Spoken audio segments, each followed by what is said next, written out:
By not being prepared, you make the choice of getting caught in some of life's unpleasant circumstances. Be they rain, failures, economic losses, relationship losses, professional losses, personal losses. By not being prepared, thinking ahead, it's your choice. What do you want to do economically? Where do you want to go? What do you want to be? What would you like to have? What would you like to share? How much would you like to earn? How far would you like to go? Those are some major questions to ask. And for that all to work out like you want it to for the next 5 or 10 years, in my personal opinion, you've got to get serious. Then you have to get serious about another important subject. And that important subject is called personal development. Personal development is striving hard to become the kind of person that you want to be. And to become the kind of person you want to be, you've got to work at it. 10 years from now, you will surely become someone. The big question is, who? Some people are always pulled aside by the distractions. But here's what's powerful. If you have a list of high purpose in your life, it pulls you toward the future. And the more powerful the purpose is, the stronger it pulls. And here's the other great advantage if you have purpose for the future. It pulls you through all kinds of challenges and all kinds of difficulties. If you don't have these strong purposes for the future, it's easy to get swallowed by a bad day. It's easy to be almost annihilated by a poor month. And it's easy sometimes to almost disappear beneath the waves of a year that goes backwards if you don't have something to pull you beyond that year. Or develop the ability to act, take action. Not hasty if it isn't required, but don't lose much time. Here's the time to act.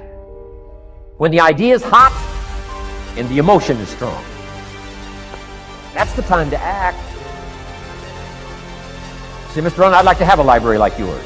See, if you feel strong about that, what you got to do is get the first book and then get the second book. Before the feeling passes and before the idea gets dim, action pronto, action immediate, action as soon as possible. Because if you don't, here's what happens. We call it the law of diminishing intent. We intend to when the idea strikes us. We intend to when the emotion is high. But now if you don't translate that into action fairly soon, now the intent starts to diminish. And a month from now it's cold. A year from now, it can't be found. Let other people lead small lives, but not you. Let everybody else cry over small hurts, but not you. Let everybody else argue over non-essentials, but not you. Deal in things that matter. Make sure what you do is the product of your own conclusion. Take advice, but not orders. Let everybody around you be helpful, but then put that through your own mental computer and make sure what you do is the product of what you've concluded based on all the input. All of us should be students of inevitability. Without kidding myself, if I keep up my current daily practices, where will it take me in 10 years without being disillusioned? I don't want to just cross my fingers and walk the wrong road.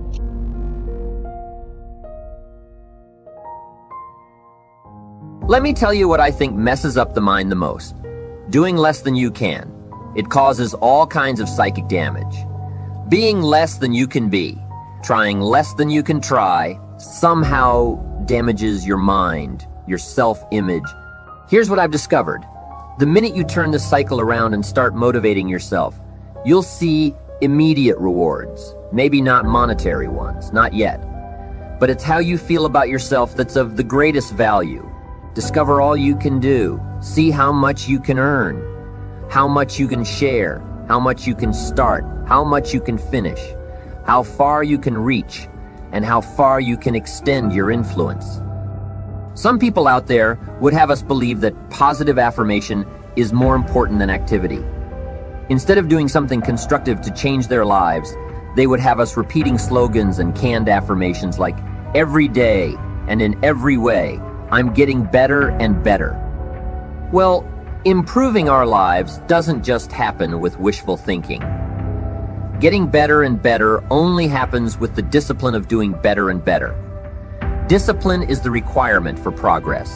And Affirmations without discipline are, in all reality, delusions. Affirmations can be effective as long as you remember two very important rules.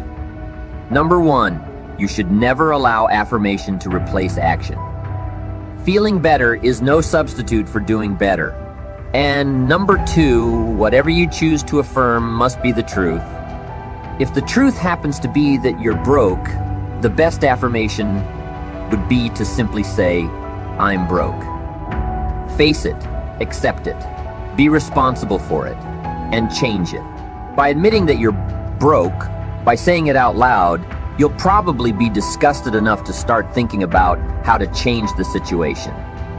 Anyone saying, I'm broke with any conviction will most likely be motivated to take action.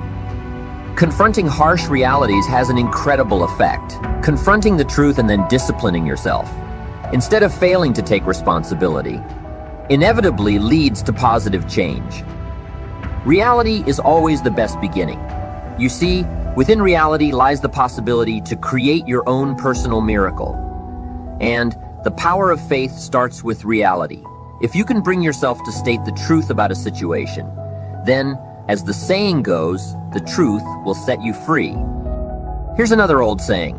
Faith isn't faith unless it's all you're holding on to. If your life and your circumstances have resulted in a situation that is ugly, call it ugly.